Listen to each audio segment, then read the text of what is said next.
que tiene la gran oportunidad de utilizar herramientas de monitoreo fisiológico, pues tocará responder si correlación o no correlación. Mi intención también de los webinars es no repetirles lo que ustedes ya vieron en las pláticas, no tendría mucho sentido venir a escuchar lo mismo. Entonces, partiendo de la idea de que algunos de ustedes ya tuvieron la oportunidad de ver los primeros capítulos relacionados a toda la ciencia de la reanimación y a todos estos principios de monitoreo, quise ir un poco más allá y entonces vamos a ir como a fisiología 2.0, o sea, más profunda relacionada a la retroalimentación fisiológica de la calidad de la receta. Pues lo primero que quiero compartirles es algo de lo que me siento verdaderamente orgulloso y es el artículo más antiguo que he usado como referencia para dar una charla.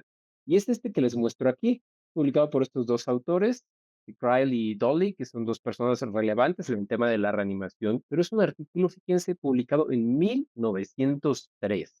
Y debo decir que no es el primero que ellos publicaron relacionados a la ciencia de la reanimación, de hecho es el segundo. El primero se publicó aproximadamente 8 años antes de este, de hecho lo publica de manera individual Cryle, y básicamente ellos, piensen que es en 1900 y más de 100 años atrás, empezaron a explorar cómo enfrentar el paro cardíaco. Pero esta publicación, de hecho, si quieres se las puedo compartir, es increíble leerla, ya que es ese modelo en el que todavía estos investigadores establecían una hipótesis, construían las condiciones bajo un sistema de investigación así muy robusto.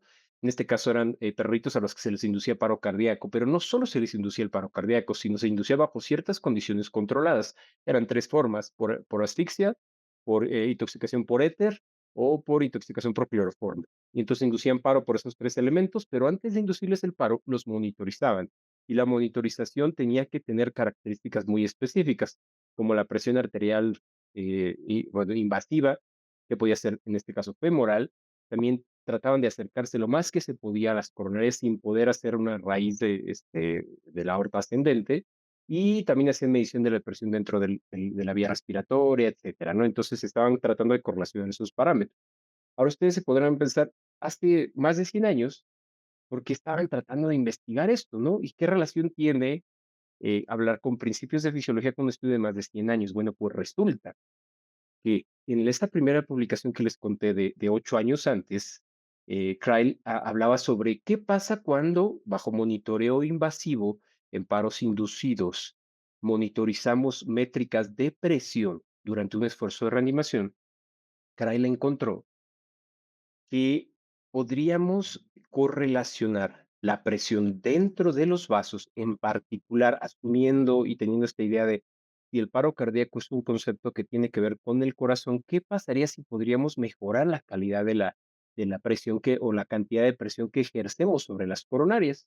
Y entonces él empezó a estudiarlo y dijo, bueno, ok, creo que una meta podría ser lograr presión de perfusión coronaria. Entonces ahí introdujo que una de las metas de la RCP o de la RCP guiada hemodinámicamente podría ser la presión de perfusión coronaria, y esa es una de las metas. ¿Por qué no ver de qué manera la podríamos hacer?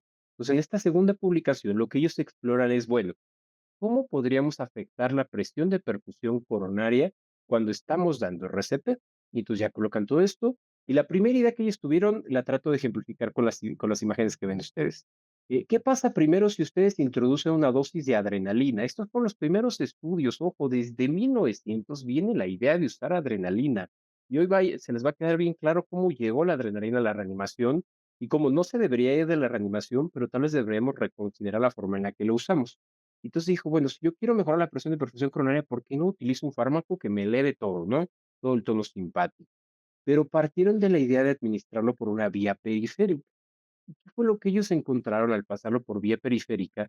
Que estos parámetros que ellos monitorizaban al momento de dar RCP, pasando adrenalina por vía periférica, no mejoraban. Y de manera contundente no había una mejoría. Entonces se preguntaban, bueno, pero ¿qué es lo que está sucediendo? ¿Será la manera en la que nos inducimos el paro? Y entonces empezaron a explorar y descubrieron que mucha de la adrenalina que ellos administraban no necesariamente se encontraba ubicada ya dentro de las coronarias. Obviamente en estudios ya post-mortem, que ya los dejaban morir, tomaban muestras en diferentes tejidos, identificaban que mucha de la adrenalina se quedaba en el camino, se quedaba en el atrio derecho, en el ventrículo derecho, incluso en la circulación pulmonar, pero no tenían indicios al menos de marcadores indirectos de que la adrenalina estuviera llegando a las coronarias. Y todos partían de, bueno, pero ¿por qué no está llegando, no? Y encontraron muchos retos. Uno de ellos es que cuando la RCP no era de buena calidad, el corazón, conforme este tuviera un paro, ya sea, aquí no hacen esta distinción entre ritmos de paro, no, al menos no en ese momento todavía, si era FB, TB, etcétera, todavía no hacían esa mención. Sin embargo, algo interesante que pues debemos mencionar es que conforme evolucionaba el evento de paro, este miocito se iba dilatando. Entonces, cuando ellos tomaban, o este miocardio, o este corazón se iba dilatando. Entonces, cuando ellos hacían, abrían el tórax, porque además estos eran esfuerzos de reanimación en tórax cerrado. Y ojo, recuerden, la RCP como tal, o sea, las compresiones torácicas a las que estamos acostumbrados, fueron introducidas hasta 1960, más o menos. Eso significa que todavía no se hablaba de eso en un humano. En este caso, en el perrito se hacía, al menos en este contexto de experimentación, y se exploró en el primer estudio que les decía de Cryle, tanto el masaje externo, o sea, sobre el tórax, como interno. En este estudio, en esta segunda edición o esta segunda versión, solo hicieron externos y los abrieron cuando ya querían estudiar qué había pasado. Otro motivo por el cual sospecharon que la adrenalina no se había movido tenía que ver con el hecho de que el corazón estaba muy dilatado y esto es algo que pasa cuando ustedes pueden participar en una cirugía cardíaca, si el miocito no es bien perfundido, no es bien protegido, se empieza a dilatar y eso empieza a agotarlo, etcétera. Bueno, y al detectar que estaba muy dilatado, lo asociaron al hecho de que las compresiones torácicas no fueron eficientes. Y entonces dijeron, bueno, entonces si no estamos logrando que la adrenalina se mueva, si las compresiones no están siendo eficientes, y si además encontraron algo que a mí me pareció fabuloso cuando lo leí, y es que encontraron muchos coágulos, especialmente en las cavidades derechas, demostrando también que si dejamos al miocito en paro, bueno, el miocardio, el corazón, disculpe, en paro por un periodo considerable de tiempo, esa sangre, al no estarse moviendo, se va a coagular y esos coágulos van a imposibilitar el que se movilice lo que sea que administremos o la sangre que querramos mover. De hecho, esta idea que les estoy diciendo de 1906, que es la publicación, desde ese momento saben que si no damos RCP, la sangre se va a coagular. Y yo no sé si ustedes lo habían pensado alguna vez, es un concepto que a mí me llegó a mente hace un par de semanas y que ahora que he estado revisando la bibliografía, resulta que hasta se ha explorado colocarles iridina, o sea, un anticoagulante natural proveniente de las sanguijuelas en estos modelos de experimentación para que los pacientes no se coagulen mientras les estaban dando RCP. Entonces, si había duda de qué hago si el paciente cae en paro, y si todavía tienes duda de que lo que sigue es dar RCP por cualquier motivo, quiero que sepas que desde la ciencia de la reanimación, un motivo por el cual deberíamos darle es para evitar que la sangre se coagule, ya que, como les conté, se exploró esta parte de colocarles anticoagulantes como iridina a los sujetos, digo, partiendo de estas ideas fabulosas que se llegaron a tener o mágicas que se llegaron a tener en la historia de la medicina, y pues aunque podría ser una muy buena idea, de hecho la condición era preparo, les colocamos iridina, les inducimos el paro y vamos a ver si se trombosan, y no, en efecto no hacían coágulos, pero desafortunadamente hacían edema pulmonar. Y esto tiene que ver con el hecho de que como la sangre se hace muy, muy, muy, muy delgadita, pierde sus características reológicas, pues al perder esa característica, pues lo que vamos a tener como consecuencia de perder esta viscosidad, por así decirlo, pues no va a ser otra cosa más que, pues que empieza a haber fuga capilar. Entonces, ¿qué les pasaba a esos pacientitos que ellos estaban así como explorando al colocarse el anticoagulante, terminaban todos edematizados? Entonces, pues bueno, no les vas a colocar anticoagulante porque hacen edema pulmonar, se fuga toda la sangre y entonces pues no podríamos progresar. Pero concepto interesante, ellos también concluyeron que el motivo por el cual la adrenalina que pasábamos vía periférica no llegaba a las coronarias, no solo tenía que ver con que el corazón estaba dilatado, no solo tenía que ver con que la calidad de la RCP podía ser mala, sino también tenía que ver con el hecho de que al conjuntar RCP de mala calidad, la sangre al estar en poco movimiento se empieza a coagular. Y ustedes ahora imaginen, esta sangre que ustedes pues llegan a ver a veces en algún procedimiento, la formación de coágulo toma muy poco tiempo.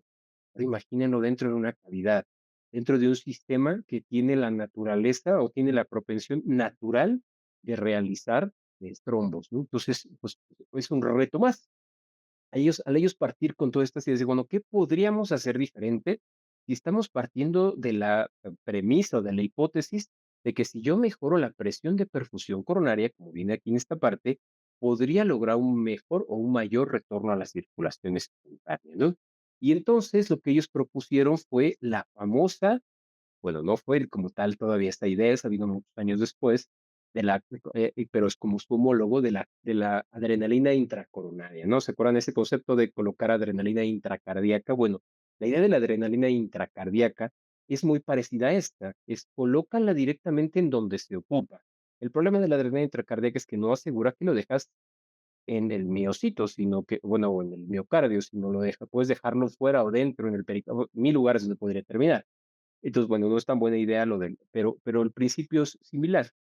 Y a través de las venas, con una RCP de mediana calidad, no va a llegar a las coronarias, pues entonces, pues sí quisiera saltar ese camino con el intracardíaco. Pero bueno, lo que ellos hicieron fue bueno, pues colocaron introductores o algo homólogo a ello en esa época, arteriales, en este caso fueron femorales, incluso lo hicieron también carotidios, y lo que hicieron es colocar una solución con adrenalina diluida y la abrían y la empujaban. Y entonces ellos partían de la idea, bueno, pues si yo empujo de manera retrógrada en conjunción con la RCP esta solución, la adrenalina va a entrar a la coronaria, ¿no? Y entonces al entrar a la coronaria tendremos el efecto. Prácticamente es, que es la imagen que yo le estoy poniendo aquí. O sea, de alguna manera lograron que la adrenalina llegara directamente a las coronarias, lo hacían de manera retrógrada a través del circuito arterial. Es algo que no deberíamos de hacer nosotros bajo ninguna condición. Sin embargo, fue la idea de hace más de 100 años. ¿Qué creen que fue lo que lograron? Al conseguir que la adrenalina pase del circuito venoso al arterial, y no solo al arterial, sino a las coronarias, la presión de perfusión coronaria subió y en cuanto se logró la meta, de subir la presión. Fíjense bien, incluso el artículo lo describe. Ellos midieron el flujo coronario y la presión. Y fue, es que no importa lo que entre, el chiste es lograr que algo entre, es como lograr que las coronarias se abran. Incluso describen que lo intentaron haciéndolo con sangre, pero también intentaron haciéndolo con mercurio, demostrando que el tema es abrir la circulación coronaria otra vez. No necesariamente que la circulación coronaria venga con un aporte importante de oxígeno o con transportadores que pueden dar aporte, no, no, no, solo abrirla. Al ellos demostrar, al menos este estudio, que presiones por arriba de 20 milímetros de mercurio de presión de perfusión coronaria eran suficientes para salir adelante de un evento de plan. Ahora, ustedes se preguntarán, ok, ¿para qué hablamos de todo esto en una clase de monitoreo fisiológico de la calidad de la RCP? Bueno, hace más de 100 años se concluyó con esta historia que les cuento, que me parece fabulosa, que algo fundamental es medir la presión de perfusión coronaria y encontrar una meta para el retorno a la circulación espontánea en la presión de perfusión coronaria. Obviamente, y ustedes ya deben estar pensando, es que yo no voy a poder medir la presión de perfusión coronaria. ¿A dónde nos dirigimos? No, no, no, vamos a llegar a un punto. Sin embargo, quiero que partamos de la idea que incluso en las ideas originales, la RCP con monitoreo fisiológico, o algo así como ahora todo lo que hablamos de la reanimación guiada por metas, bueno, pues ahora esta reanimación guiada por metas debe ser la RCP guiada por monitoreo hemodinámico, tienen un principio en la presión de perfusión coronaria. Ahora, en las diferentes partes del curso yo les hablé en múltiples ocasiones sobre este concepto que dice hay que perfundir al cerebro, o sea, hay que dar suficiente compresión y presión para que perfundamos al cerebro, pero no pierdan de vista que así como debe llegar al cerebro, debe llegar a las coronarias. Y probablemente no tenga que llegar a más lugares, o sea, no tienen que pesar en el riñón ni en el pie ni todo eso. Por eso es que tal vez más presión de una diastólica de 40 o una sistólica tal vez de 60, más presión que esa no es necesario. Lo que vas a acabar haciendo es lesionar. Por ende, que si este concepto que yo les había descrito en el curso lo traspolamos a esta charla, lo que podemos concluir es que sigue siendo fundamental recordar que hay que perfundir el cerebro, pero también a las coronarias, y esto como una meta directa para el retorno a la circulación espontánea, sin importar la causa. Y quiero que analicen algo muy importante y también es uno de los conceptos del curso. Si nosotros tenemos la concepción de que el paro cardíaco va más allá del corazón, o sea, esta es solo una de sus causas y del intraoperatorio es la menos frecuente, o sea, que tenga una placa, que haya fibrilado por un infarto, etcétera, y sabemos que es un paro circulatorio, comprender que lograr mejorar las características de la calidad de la RCP a través de metas de perfusión coronaria, nos va a permitir comprender que ahí está la pieza angular. Pero fíjense, los paros de estos perritos fueron por tres cosas que no tuvieron absolutamente nada que ver con trombosis coronaria. O sea, un paro por, ¿cómo se llama? Por hipoxia o anoxia, pero en realidad les quitaban todo aporte de oxígeno, por éter, por intoxicación por éter, y por cloroformo. O sea, tres causas que no tienen que ver con trombosis coronaria. Por ende, estamos demostrando que nuestro enfoque debería ser la presión de perfusión coronaria, incluso en pacientes que no tengan problemas de la circulación coronaria. Es muy interesante. Ahora, ¿qué me gustaría agregar antes de avanzar en esta charla? Que de esos 3 grupos de pacientes o de perritos, los que peor les fue fueron los paros inducidos por hipoxia. Y tiene mucho que ver con la metodología. La hipoxia era gradual, tardaba bastante tiempo en que hicieran paro por hipoxia. ¿Por qué? Siendo muy lógico que son los peores, pues porque la reserva de oxígeno de esos tejidos se fue depletando hasta el punto en el que cayó en paro con mínima reserva. Por eso es que fueron los que más tiempo tardaron en salir adelante. Los que salieron más rápido fueron los de cloroformo y los de pues con esta idea es que iniciamos toda esta serie.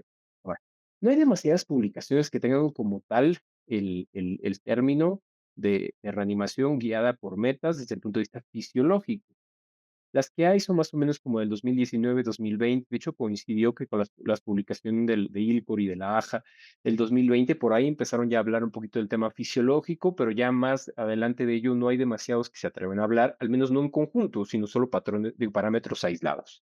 ¿De qué se trata de metas fisiológicas? Pues en realidad, la primera de ellas es la presión de perfusión coronaria en donde, bueno, obviamente tiene una correlación con el flujo miocárdico.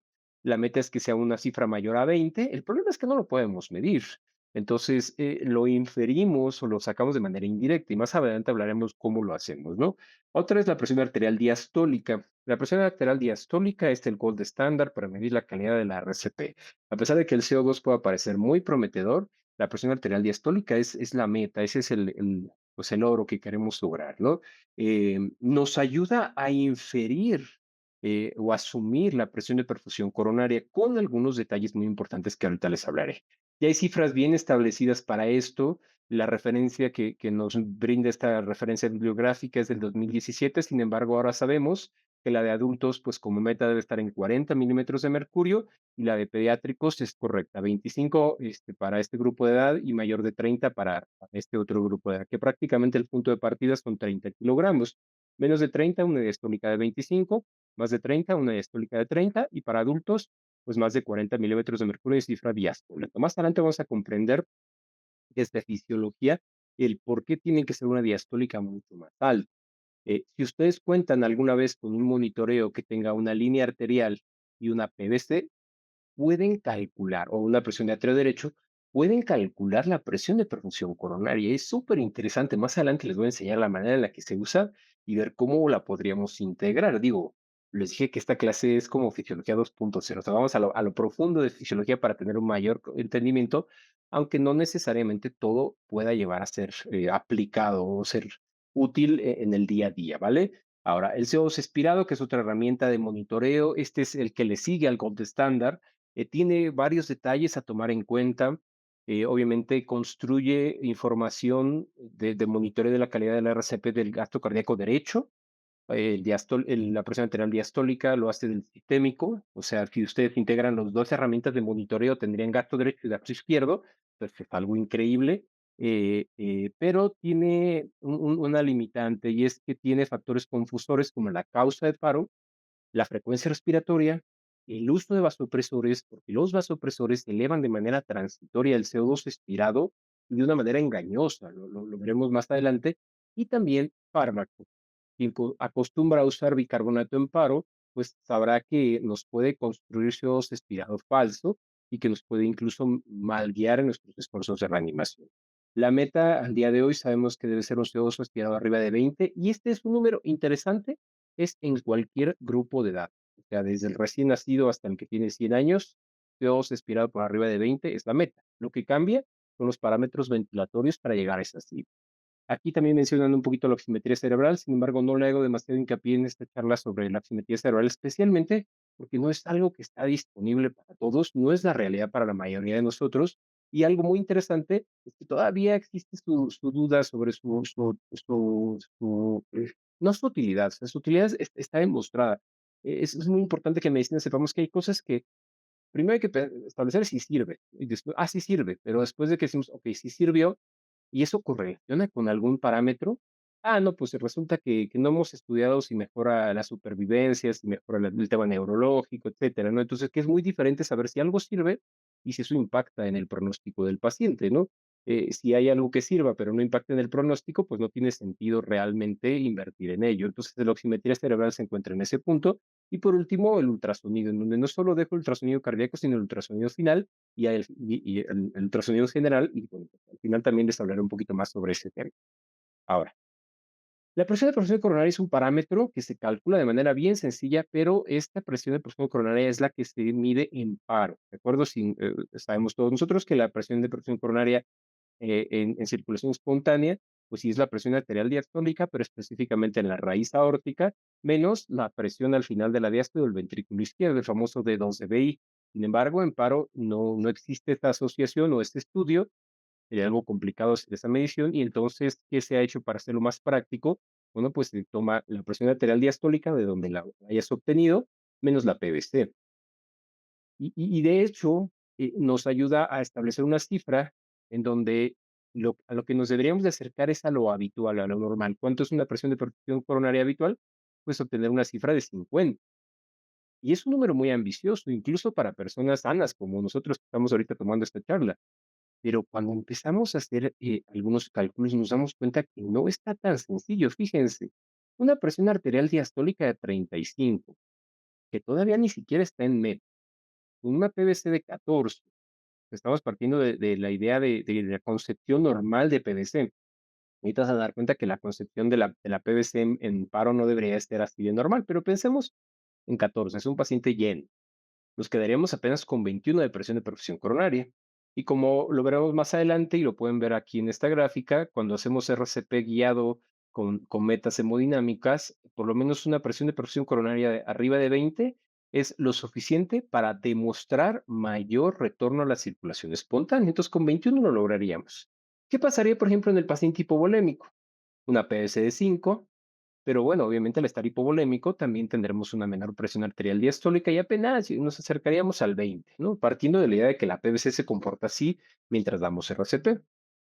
¿Qué pasa ahora, por ejemplo, si tuviéramos un paciente bajo taponamiento cardíaco o bajo, por ejemplo, un neumotórax a tensión?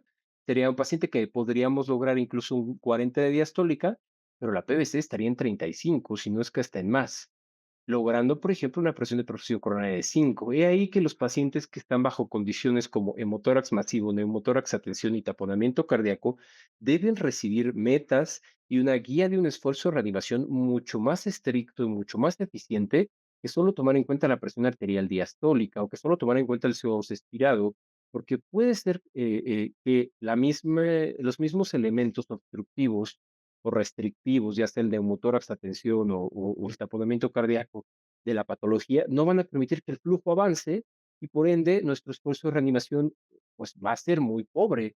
Y ahí es en donde tal vez incluso sea necesario o fundamental resolver la causa para progresar. Ahí es donde yo les digo, pues tú estarás comprimiendo muy bonito, pero fisiológicamente no tiene correlación. O sea, tienes una diastólica de, ¿cómo se llama? Que no lo complementas, o tienes un CO2 expirado muy bajo. Creo que debes pensar, aunque tu RCP en métricas mecánicas es buena, si fisiológicamente es mala, debes sospechar. Y ahí es en donde descartar los diagnósticos más frecuentes e ir avanzando hasta lo más raro. Y si en el contexto del paciente te permite sospechar rápido de neumotórax y taponamiento, pues hay que resolverlos, ya que estos pacientes difícilmente salen de evento de paro y los únicos motivos por los cuales logran salir es que iniciamos un esfuerzo de reanimación temprano y será temporal el retorno si no resolvemos la causa. Entonces, una mejor forma de aplicarlo es ese taponado. ¿Ustedes contra qué quieren competir? ¿Contra 35 de PVC?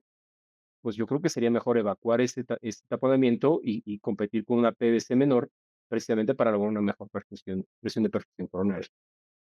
La meta debería ser mayor de 20, al menos eso es lo que describen aquí cuando hacen modelos de RCP guiado por monitoreo fisiológico, pero lo que hoy sabemos, aprobado por la ILCOR, es cifras diastólicas, bueno, sí, presión coronaria de 20, discúlpeme, con cifras diastólicas por lo menos de 40, disculpen, sí, este es correcto, ¿no? Tengo algo que contarles, y es que cuando hacen estudios, sobre todo cuando inducen paro en puerquitos y en perritos, y están monitorizando presión de atrio derecho y presión intraórtica, resulta que este es un trazo de presión intraórtica, ¿de acuerdo? Vean cómo la presión sube, llega a picos hasta de 120 y más o menos cuando encontramos el punto dicrotal, como para decir esta es la diástole, pues tenemos cifras como de 70, más o menos, 75 si quieren, pegando el 80. Pero ya vieron el atrio derecho cómo se comporta. Y eso es algo muy interesante, que de hecho, hasta que empecé a estudiar esto, comencé a caer en 20. Yo pensé que la PVC se debía comportar exactamente igual que como la solemos ver. Y resulta que no. Vean la presión en el atrio derecho, hasta 210 milímetros de mercurio en el pico. Y aquí es en donde si uno lo analiza así de manera estática, pues diría, bueno, pues si tengo un atrio derecho de 210 y un 120, pues entonces nunca voy a lograrlo perfundir. Pero recuerden, son mediciones estáticas, por eso es que la PVC y algunos parámetros no se recomiendan para muchas situaciones porque son estáticas, o sea, solo me muestran la foto de este momento, pero no sé qué está pasando alrededor. ¿Qué es lo que está pasando en este momento? Pues estamos comprimiendo la caja torácica, condición no natural, no fisiológica y por ende la elevación de la presión dentro del tórax tiene que ser mucha y por ende la elevación de la presión dentro del atrio derecho tiene que ser alta. Pero aún así, incluso en esa explicación, debemos tomar en cuenta que ahí no se perfunden las coronarias. Idealmente va a suceder en diástole. Entonces deberíamos de buscar ese momento diastólico para hacer el cálculo. Entonces, aplicando esa lógica, y más o menos buscamos el punto diastólico para esta gráfica y también para el atrio derecho, lo que encontraríamos es una cifra tal vez siendo generosos de presión en el atrio derecho de 70.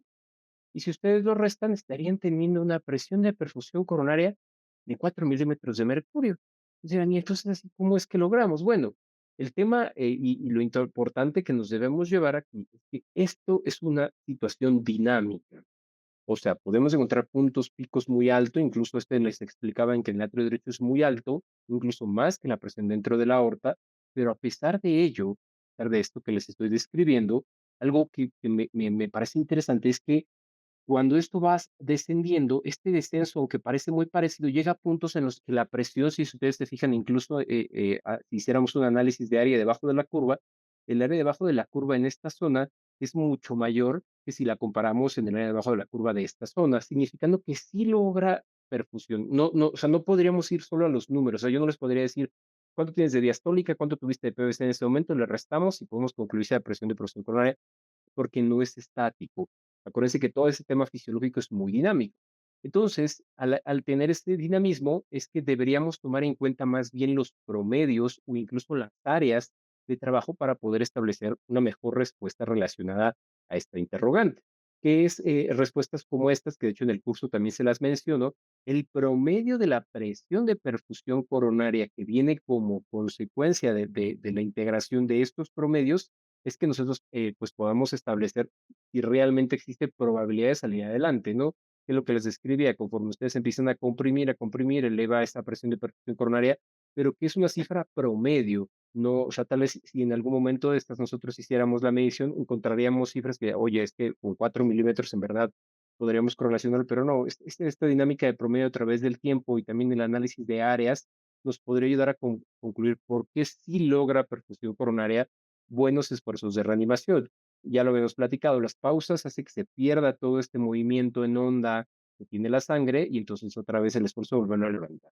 A diferencia de aquellos escenarios en los que tenemos la oportunidad de comprimir de manera continua, sobre todo cuando no hay pausas, ya sea por compresión, por revisión de ritmo, por cambio de reanimadores o por ventilación, logrando sostener de manera constante cierta presión de perfusión coronaria e incrementando la posibilidad de tener un éxito al momento de estar dando un esfuerzo de reanimación. De hecho, esto es lo que demuestra el por qué nos deberíamos enfocar a monitoreo fisiológico y tú metes así como optimicemos presión de perfusión coronaria, porque eso es lo que hace que salgan de paro. Más adelante les voy a explicar de qué manera otros fármacos nos ayudan a optimizar esa presión de perfusión coronaria, pero vaya, aquí está ahora sí que el hilo, ¿no? El hilo negro es aquí es donde debería estarnos enfocada nuestra atención, ¿vale? Sigamos avanzando de esta parte. Hablando de estudios, y vean cómo estos estudios, a mí lo que me impresiona es que son re antiguos fueron hechos bajo metodologías seguidas, o sea, los seguimos citando porque siguen siendo buenos estudios, pero a mí lo que me llama muchísimo la atención es que no se hablan de ellos.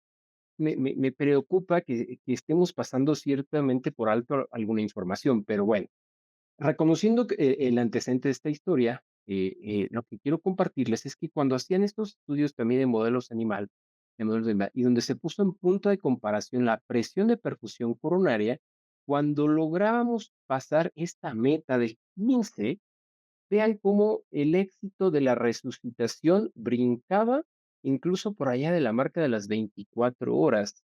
Por ende, sí se trata acerca de la perfusión coronaria. De hecho, es así como It's all about coronary perfusion pressure. El tema es cómo la vamos a ir construyendo. En el curso hablamos mucho sobre cómo logramos construir una mejor precarga para lograr un mejor volumen sistólico de cada compresión y de esa manera poder. Pero ahora, ¿cómo lo correlacionamos con nuestro monitoreo? Bueno, pues iremos viendo ahora cómo vamos a correlacionar algunos de nuestros parámetros con la presión de perfusión coronaria y saber que lo logramos. O sea, que no solo fue de comprimí bonito, sino mi compresión bonita tuvo esta traducción fisiológica. Ahora. Esta imagen ya se las había yo mostrado, solamente era para reforzar, en el curso se las conté, pero, pues, básicamente, mostramos presión arterial sistólica, presión arterial diastólica, y más o menos aquí ponemos como esa parte de la presión media.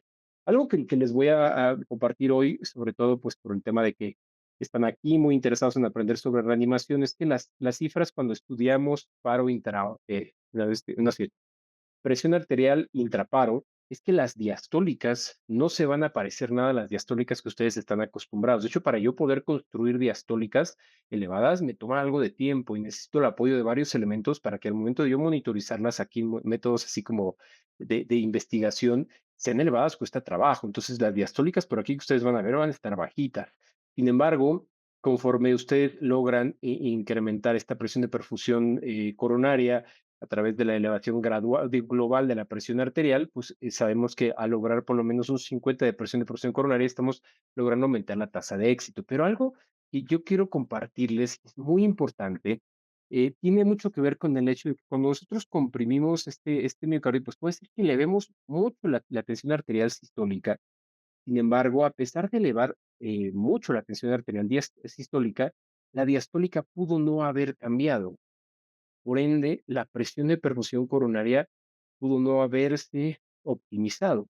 Incluso es ahí en donde uno dice, bueno, sí, pero es que yo al subir la sistólica mejoré la perfusión cerebral. Sí, totalmente de acuerdo.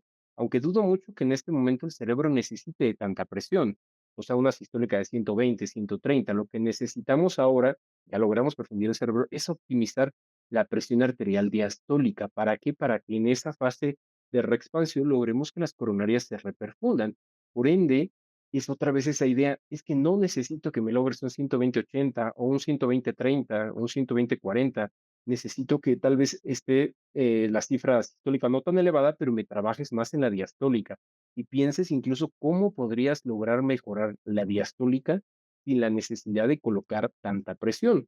Porque la diastólica puede mejorar no con más presión, sino tal vez con más expansión, con una restitución de volumen, con una resolución de la causa, con un cambio de posición en el paciente, etcétera, o incluso con el apoyo de algún fármaco vasopresor, como lo veremos más adelante. Algo también muy interesante que se aprendió y que se ha aprendido a través de los años en ciencia de la reanimación es que la presión de perfusión coronaria se ve muy afectada por la ventilación por presión positiva, de tal forma que en esta gráfica que ustedes pueden observar, en donde se exploró una frecuencia respiratoria de 12 veces por minuto, la presión de perfusión coronaria promedio fue de 23.4, o sea, cumpliríamos meta, pero algo muy interesante que me gustaría compartirles para esa parte de cumpliríamos meta es que la presión, media intratorácica fue de 7.5 a través del tiempo, o sea, 7.5 milímetros de mercurio por minuto fue como la presión que se lograba construir en estos modelos de experimentación con 12 ventilaciones por minuto. Pero cuando se incrementa la frecuencia, y esto es importante que lo tengamos claro, o sea, cuando hay más tiempo de presión positiva o más presión positiva dentro de la caja torácica, la cantidad de presión y todo lo que les he explicado relacionados al retorno venoso diastólico, que no solo es en paro, obviamente es fisiología espontánea traducida al evento de paro, cuando incrementan la presión positiva intratorácica con mayor frecuencia respiratoria, vean cómo la presión media intratorácica sube a 11,9 y la presión de perfusión coronaria baja. Y vean aún peor si este paciente, bueno, este modelo, este de puerquito, se le sube a 30 de frecuencia respiratoria, la presión de perfusión coronaria baja a 16,9 y la presión media intratorácica a 17,5, denotando nuevamente que tenemos que construir escenarios en donde la presión positiva sea limitada y se favorezca toda la presión negativa y también toda la fase de reexpansión y también, por ende, toda la fase de reperfusión coronaria como una de las metas de obsesión. Entonces, una de las metas pues, hacer este webinar, de hablar con ustedes sobre monitoreo fisiológico, es que nos quede claro que sí, la meta sí es la presión de perfusión coronaria y la vamos a construir a través de elevar la presión arterial diastólica, no necesariamente elevando la sistólica, y si no logramos elevar esa cifra diastólica, comprender el por qué, ayudar a que esta suba, que se puede subir, por ejemplo, si les decía, resolviendo la causa, pasando algo de volumen o incluso usando algo de vasopresores, y vaya, tratar de comprender que ahí está la meta y que esa meta es tangible, es algo que nosotros podemos ver. Obviamente, si no tuviésemos una línea arterial para justificar todo eso, más adelante les explicaré cómo lo vamos a poder correlacionar con una curva de pulso oximetría o incluso con un CO2. Algo que les quisiera yo compartir, y hablé de esto un poquito en el curso, no voy a profundizar demasiado, pero es este concepto de RCP con regulación de presión intratorácica, en donde básicamente a través de este dispositivo, que es una ventosa, al momento de reexpandir ustedes jalan y generan mayor presión negativa dentro del tórax, y de la mano con ello colocan un dispositivo que va en el tubo endotraqueal y lo que hace es que cuando tú estás reexpandiendo, se sincroniza todo el equipo para que justo en ese momento tú no puedas introducir presión positiva. Digamos que este dispositivo detecta la presión negativa de la reexpansión y el dispositivo se cierra y ya no te deja ventilar, limitando por completo la presión positiva. ¿Y qué es lo que sucede en esos momentos, en esos escenarios y que quiero aprovechar precisamente para el caso que estamos hablando?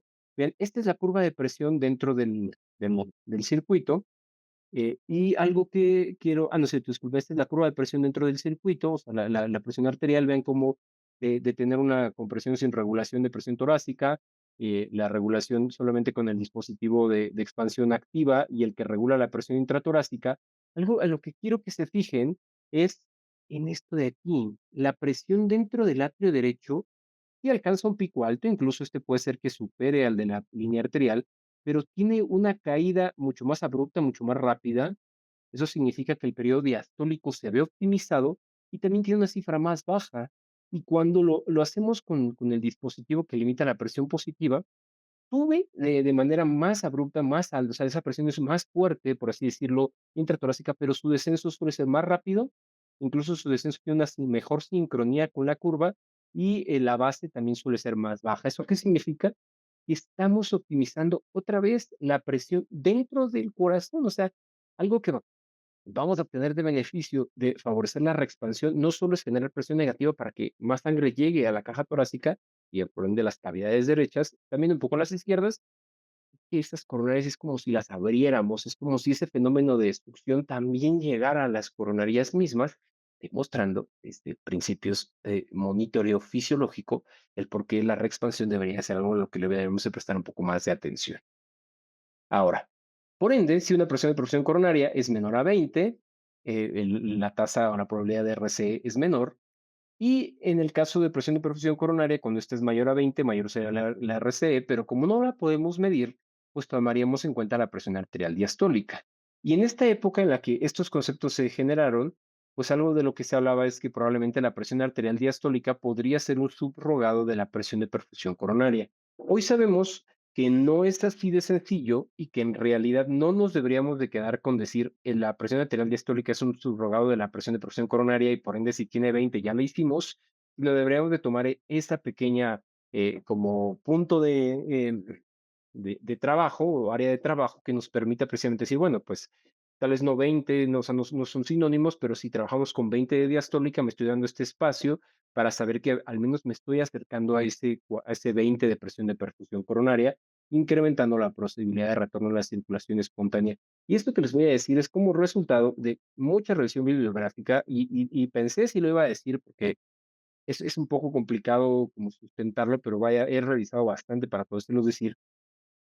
Aunque existe una causa por hipovolemia, aunque existe una causa por acidemia, aunque existe una causa por, bueno, toxicidad por anestésicos vocales no, ¿verdad? Pero vaya, a lo que voy es que aunque existe una causa subyacente, si ustedes quieren que el paciente salga adelante, se trata de la presión de perfusión coronaria, no de qué pH tiene, no de qué potasio tiene. Obviamente, si tiene 14 de potasio, no importa la presión de perfusión coronaria, probablemente no salga.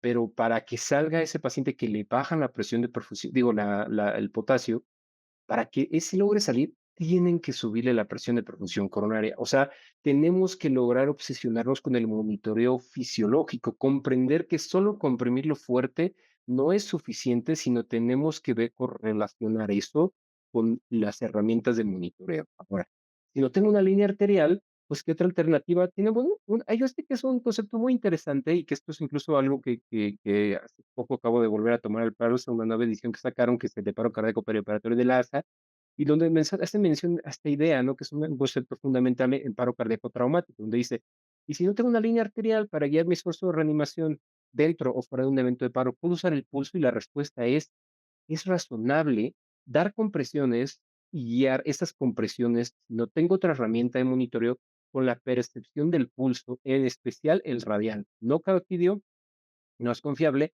y mucho menos femoral, porque el femoral puede ser un flujo retrógrado que proviene de tu compresión y no necesariamente anterógrado, sino el radial o el braquial. Si tú guías tu esfuerzo de reanimación pensando en eso, de hecho, la propuesta en paro cardíaco traumático es que si tú percibes el pulso, seguro tendrás una sistólica por arriba de 60 milímetros de mercurio. Entonces está fabuloso. Puedes irlo asociando. Obviamente, este es como la herramienta de monitoreo menos confiable y por ende esta no debe sustituir otra herramienta más confiable o más útil o con un mejor nivel de evidencia. Sin embargo, la podríamos utilizar y de la mano con ella, subiendo un poquito la recomendación, hablando específicamente de disponibilidad, pues es la curva de pulsioximetría, ¿de acuerdo? Pero la curva, por favor, jamás el número, jamás, y son dos ejemplos que les pongo claros, ¿no? El número, creo que nunca lo han visto en un esfuerzo de reanimación, bueno, en unas guías de reanimación, pero yo les preguntaría, estatura al 80, ¿qué dicen las guías? Las guías no dicen nada porque no hay que subir la FIO2 hasta el 100%, no hay que cambiar el volumen tidal ni a la frecuencia, porque ustedes ya vieron, si le suben a la frecuencia le hacen más daño. Entonces, ¿importa el número? No, no importa el número, porque además era un número bajo condiciones de mala perfusión. Lo que sí importa es la curva. Y si yo puedo percibir el pulso y decir, ya tengo sistólica como de 60, aplica lo mismo. Si yo ya veo una curva de pulso oximetría, es muy probable que ese paciente ya esté teniendo retorno a la circulación espontánea o al menos esté teniendo perfusión en el sitio donde estamos estudiando. Ahora, ¿dónde colocar el pulso oxímetro? Otra vez, extremidades superiores. No en las extremidades inferiores, precisamente por el hecho de que el utilizar las extremidades inferiores puede ser un pulso retrógrado, ¿vale? Ahora, hablando sobre esta parte del efecto de los vasopresores, algo que les quiero compartir es esta medición de presión intraórtica, diastólica y presión de perfusión coronaria. Es un estudio mucho más reciente, hecho por parte de la AJA, bueno, publicado en Circulation. Y ahora lo que les quiero compartir, muy interesante, es vean las diastólicas de estos pacientes, 13, 15, y entonces haciendo un esfuerzo de reanimación y colocando un bolo de adrenalina, logran subir estas sistólicas que estaban por ahí de 90, 110, las diastólicas disparan un poco hasta 15 y la presión de perfusión coronaria de estar prácticamente en 35, la logran incluso, disculpen, la logran incluso llevar a algo cercano a los 50 con ese bolo de adrenalina. Y después esto dura cierto periodo de tiempo y vuelve a caer. ¿Cuánto dura ese periodo de tiempo? O menos lo que sabemos, 3 a 5 minutos. Lo interesante es que hay algunos pacientes que tienen una capacidad de respuesta muy diferente. Vean cómo este paciente, su diastólica de estar en 10, se disparó hasta 40. ¿Eso qué significa? Hay algunos pacientes, especialmente los que enfrentamos con paro presenciado y monitorizado, que al nosotros colocarle un bolo de fármaco, logramos que se incremente la presión de una manera significativa. ¿Y eso qué tiene que? Pues con el hecho de su capacidad de respuesta. Vean, una sola dosis de adrenalina para este paciente anterior, disculpe que me rece de esa manera, bueno, ya no, vaya aquí, apenas nos elevó 10 milímetros de mercurio la diastólica, no fueron como 5 milímetros de mercurio, pero vean como fueron 30 milímetros de mercurio.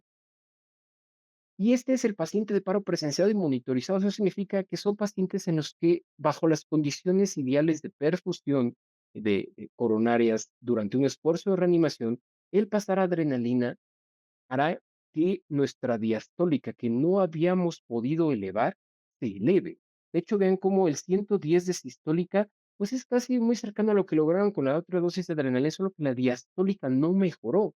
Entonces, se dan cuenta, esta es una herramienta que podemos utilizar para mejorar la diastólica cuando estamos utilizando un monitoreo fisiológico, cuando queremos ir más allá de solo comprimir, y que esto se puede lograr solo en miocitos bien perfundidos, y estos miocitos bien perfundidos serán las de RCP de alta calidad. E incluso la presión de perfusión coronaria como supera los 50 e incluso no regresa al basal, eso significa que se queda más arriba. Ahora, ¿cuál es la triste historia de esto? No significa que sea malo esto, sino más bien hay que construir al paciente para que reciba adrenalina, y a los pacientes en un paro presenciado probablemente no sea indispensable empezar necesariamente, sobre todo si ya encontramos la causa con ello, pero lo que sí descubrieron ellos, que fue con lo que empezaron a estudiar, fue que conforme ustedes pasan más dosis de adrenalina, y específicamente cuando ustedes acortan los periodos, la presión arterial que se logra en cada dosis subsecuente disminuye cada vez más, de tal forma que de hecho de la primera a la segunda el cambio es estadísticamente significativo y abrumador. ¿Esto qué significa? Que el punto en donde tenemos todas las oportunidades de salir adelante es en la primera, porque a partir de la segunda y subsecuentes, el comportamiento que tendremos es como ese primer paciente, que no eleva casi nada la diastólica y que a pesar de que no eleva la sistólica, cambia un poco, pero en realidad solo empezamos a cerrar la microcirculación. Y esto a partir de la segunda dosis. Por ende, habrá que preparar a ese paciente a recibir esa primera dosis, especialmente tal vez optimizando volemia, resolviendo la causa que tenemos subyacente, y después de una buen análisis y resolución de causa, ahora sí poder ya administrar algún fármaco que nos facilite o nos avance en ese camino. Ahora, para avanzar un poquito más rápido y ir cerrando un poco esta parte de la charla, quisiera hablarles de capnografía. Y aquí es en donde pues quise poner esta imagen, esta idea para que les quede a ustedes claro. No todo lo que brilla es oro. Y la capnografía, a pesar de que pueda sonar buenísima idea y tenerlo como un representante del gasto cardíaco derecho y casi tan bueno como el gold standard, que es la presión arterial invasiva, no siempre brilla como parece, como se los contamos. ¿Y por qué? Porque para que esto sea cierto, tiene que haberse respetado principios de ventilación así muy estrictos, frecuencia y volumen. Y entonces es aquí donde yo les cuento. Si tú logras respetar la frecuencia, o sea, 10 ventilaciones por minuto, que es lo que tenemos estipulado, sobre todo si es ventilación asincrónica. Y 500 mililitros de volumen ideal para el adulto y para el niño 7 a 10 mililitros por kilo. Si respetamos eso, nuestra capnografía puede ser considerada pues confiable. Y si conjuntamos con esa regla de ventilación con ciertas métricas de compresión en el que les muestro una profundidad más o menos entre 5 y 6 centímetros. Esa impedancia torácica solo miden los monitores desfibriladores para poder establecer el momento óptimo para brindar desfibrilación, pero si ustedes respetan esa frecuencia ventilatoria y esta profundidad, podrán ver curvas de capnografía bastante constantes y con características muy similares. Algo que quisiera yo compartirles, que tiene mucho que ver con la ciencia de la capnografía, es el punto, superior o más alto que su capnografía tenga. Si ustedes lo analizan en un esfuerzo de reanimación y se dan cuenta que con el paso del tiempo ese punto comienza a caer, significa que su esfuerzo de reanimación está perdiendo oportunidad o está perdiendo momento, o sea, el paciente se comienza a agotar. Se hablaba mucho de usar a la capnografía como una herramienta de ya, aquí la vamos a parar porque yo ya no le subo el CO2, creo que se acabó el paciente, ¿no? Y aunque no hay todavía sustento para poder utilizarlo, lo que sí hay es mucha evidencia que dice que si este punto cada vez cae más, lo más probable es que este paciente ya no vaya a salir adelante. Pero vean algo más, el área debajo de estas curvas cada vez es menor. Por ende, al cada vez ser menor esa área, también significa que está habiendo menor gasto.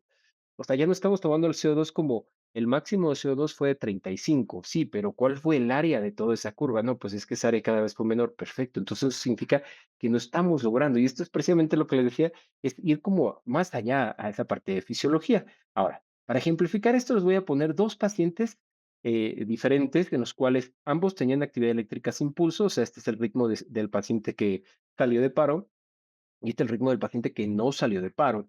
Ambos tuvieron mismas métricas de compresión, o sea, recibieron RCP bajo la máxima u óptimas condiciones de RCP, o sea, la suficiente profundidad.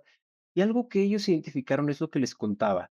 Si tú respetas estos principios de ventilación controlados, o sea, 10 con 500 o 7 a 10 en niño, y la frecuencia en niño también cambia, recuerden, está 30, eh, cuando es asincrónico, si este CO2 empieza a subir y este punto de aquí sube en comparación con este, pero no solo eso, sino el área debajo de la curva cambia, y estamos hablando de que estamos avanzando al retorno a la circulación espontánea. Y eso es algo que a mí me parece impresionante. O sea, ya yendo les dije, fisiología 2.0, o sea, tal vez mucho esto sea más para nuestra mente que para la aplicación en el día a día, pero bueno, si nuestra mente empieza a ver cosas así, tal vez en el día a día veamos estos cambios, este punto comienza a incrementar, eso significa que la causa ya la encontramos, que ya la estamos atendiendo y que al mismo tiempo estamos ejecutando RCP de altísima calidad. A diferencia de este paciente que pueden ver aquí, en donde este punto comienza a caer cada vez más, hasta que, bueno, pues este esfuerzo de reanimación se vuelve ya fútil. Y también el área debajo de la curva está disminuyendo, denotando justamente otra de sus grandes aplicaciones de la capnografía para ayudarte a guiar el monitoreo.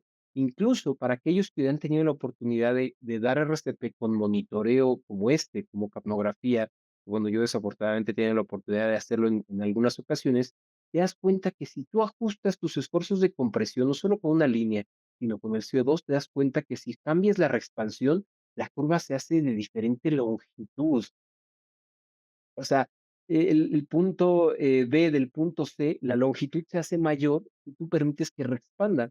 Por ende, el área debajo de la curva de la capnografía incrementa, notando que estás incrementando esta parte pues, de gasto de hecho de retorno, ¿no? Entonces, vean lo fundamental, cómo ir más allá de solo comprimir, es buenísima idea, pero ojo, importante, esto debe ser constante, o sea, no puedo yo tener una ventilación en la que esto duro la mitad, porque obviamente la información que me van a dar va a ser confusa. Ahora, estos puntos que yo les describía y estos patrones que tienen estos puntos, es muy importante que los analicemos a través del tiempo, ¿de acuerdo? Y si empezamos a ver comportamientos como este, bueno, pues es cosa de tomar, pues, felicidad, por así llamarlo, pero si estamos viendo estos cambios, aquí hay 2 opciones. O sea, ya no solo va a ser ver el número, sino para ellos que tienen los ojos un poco más abiertos, su mente un poco más abierta, es que yo veo mi capnografía en 20, pero yo veo que mi punto va cayendo. Porque además quiero que sepan, el número de la capnografía, el ETCO2, el número seleccionado es el punto C, es el punto más alto. Eso significa que, pues, sí se va cayendo, pues, pero ustedes lo pueden ver incluso en estas caídas así, y también en el cambio del área, y saber que, pues, no estamos avanzando, ¿qué nos está faltando? Calidad, meter más volumen, cambiar de posición, qué es lo que está fallando en nuestro esfuerzo de reanimación? Y ahí es en donde ya no solo va a importar cuán bien comprimas, y por eso el título de la charla, cuando comprimir fuerte y rápido ya no es suficiente, ya no es lo único que podemos hacer. Ahora, ¿por qué hago tanto énfasis en esto? Porque nosotros tenemos la oportunidad de enfrentar causas de paro de mayor complejidad y por ende, una vez que hemos preparado nuestro equipo, que fue de lo mucho que hablamos en el curso y que para eso está destinado el curso, si nuestro equipo ya lo puede sostener, ahora nosotros nos toca ver todo este detalle fino y decir, ah, caray, creo que nos está fallando por aquí algo, pero todavía no estamos claros, pero nos está fallando, ¿no? Porque vean los números, vean las áreas. Obviamente, si ustedes cambian la duración de estos porque lo están ventilando más frecuentemente, pues no vamos a poder avanzar. Y aquí es de donde, de las últimas imágenes que les voy a compartir y que nos vamos a poner a analizar el día de hoy, quisiera hablarles. Y es este estudio del 2021. De hecho, acaba de salir uno del 2024. Sin embargo, no pude tener acceso a él, apenas pedí que me lo pudieran brindar para podérselos compartir. Pero este del 2021, a pesar de la fecha, eh, está increíble. Básicamente, es otra, miren, como yo les he dicho, casi todos los estudios que van a ver en paro cardíaco son en puerquitos. Antes eran en perritos, pero ya no se puede hacer en perritos, ahora son en puerquitos. Entonces, bueno, pues se les hizo puerquitos, ¿no? A bebés, pues piglets, por eso viene, ¿no? Como Winnie Pooh. Bueno, entonces, vaya, la manera en la que hicieron fue, bueno, esta fue la serie de pasos que utilizaron y ellos tuvieron algo, una idea fabulosa, en donde no solamente iban a medir el CO2 expirado de los pacientes a los que se les inducía paro, sino se les iba a medir el CO2 en sangre, O2 en sangre, se les iba a medir la presión arterial media, la presión arterial diastólica y obviamente se le iba a correlacionar con la posibilidad de retorno a la circulación espontánea. Una vez que se preparaban a los puerquitos, monitorizándolos, intubándolos, etcétera, se les aleatorizaba y se les aleatorizaba para estar en 5 grupos posibles. Ahorita les voy a platicar de qué características tenían esos 5 grupos posibles, esos 5 grupos. Una vez que pasaba eso, se les extubaba, no importaba cuáles eran, o sea, todos los grupos, no importaba en el que tú cayeras, se extubaba y se inducía el paro cardíaco. A los 2 minutos de haberse inducido, se iniciaba RCP y se hacían estas monitorizaciones en estos periodos de tiempo. ¿Cuáles eran esos 5 grupos? Muy interesante. El grupo uno es intubado, o sea, se reintubaba ese cerdito con un volumen tidal a 10 mililitros por kilo. El otro grupo era intubado a 7 mililitros por kilo. El tercer grupo era intubado con ventilación habitual. Eso significaba que dejaban que la persona ventilara de manera manual, o sea, lo que tú quisieras ventilar. Bueno, bajo tu preparación, ¿no? El grupo 4 era no intubado, o sea, con mascarilla facial, con ventilación controlada a 10 mililitros por kilo, y no intubado con ventilación habitual, o sea, lo que a ti te diera, ¿no? Y utilizaban estos sistemas, no sé si los conocen, algunos monitores desfibriladores lo tienen, que te dicen cuántos mililitros están pasando a través de tu ventilación. Y entonces los 5 grupos se designaban y bueno, pues íbamos a ver qué pasaba. Y vean, los grupos están designados por estos colores y aquí está donde vean el CO2 expirado. Vamos a analizar. Los grupos con el CO2 expirado más alto fue el grupo 2. Eso significa el intubado con un volumen tidal de 7, ¿de acuerdo? E incluso tuvo la característica de que también fue el grupo en el que, a pesar de tener el CO2 expirado más alto, también era el que los tenían más constante, o sea, hacía el parámetro más confiable. El siguiente grupo era el amarillo, que es el otro de volumen intubado con volumen tidal de 10, y el peor grupo era el no intubado, con ventilación habitual. Pues es bastante lógico, ¿no? Cuando tú estás con mascarilla facial y más en un puerquito, pues debe ser difícil mantener el sello y sobre todo si no tienes una herramienta que te ayude a regular el volumen tidal, pues vas a hacer la clásica ventilación de lo que puedas introducir, ¿no? Ahora vamos a ver qué correlación hay entre este CO2 expirado y el CO2 intraarterial o el PCO2. Y entonces resulta que las concentraciones de CO2 en esos pacientes era muy diferente. De hecho, vean, esto a mí me parece increíble. El grupo que tenía menos CO2 expirado, o sea, el grupo 5, era el que tenía más CO2 en sangre. Y como lo vemos más adelante, es el grupo que menos retorno a la circulación espontánea tenía. Pero si ustedes se van a las reglas de un esfuerzo de reanimación, pues dirían, ok, lo estoy ventilando, mi CO2 está bajito, pero como no estoy logrando hacer bien el sello, te vas a tratar ahí como, y vaya, y si tú te saltas el que tienes 10 de CO2 expirado, o en este caso, como lo pueden ver, 5 de CO2 expirado, y no te obsesionas en ir más allá de la compresión, lo que puede suceder, uno, es que no se esté produciendo el CO2, o sea, lo estás mal perfundiendo, o lo que sucedió en este modelo fue el CO2 sí se estaba produciendo, solo que no estaba siendo expirado y por ende lográbamos en ese paciente que no tuviera retorno a la circulación espontánea. El grupo que tenía un volumen tidal controlado, pues aunque tenía un CO2 expirado muy parecido, en sangre también lo estaba reteniendo. Y pues curiosamente los grupos uno y 2, que eran los grupos como objetivo, a los que pensábamos que les iba a ir mejor, como volumen tidal de 7 y 10, pero intubados, que estaban ubicados como en un punto intermedio, pues también estaban ubicados aquí en un punto intermedio. O sea, denotando que tal vez esa es la mejor estrategia, controlar tu volumen tidal y tu frecuencia respiratoria con un dispositivo, con una herramienta que te permite controlarla, como tal vez regresar al ventilador a nuestro paciente cuando le estamos dando un espacio de reanimación. Y el grupo que tuvo el CO2 más bajo fue el intubado, pero con ventilación libre. O sea, si bien aquí estuvo una cifra muy punto intermedio, aquí fue el que tuvo el CO2 más bajo.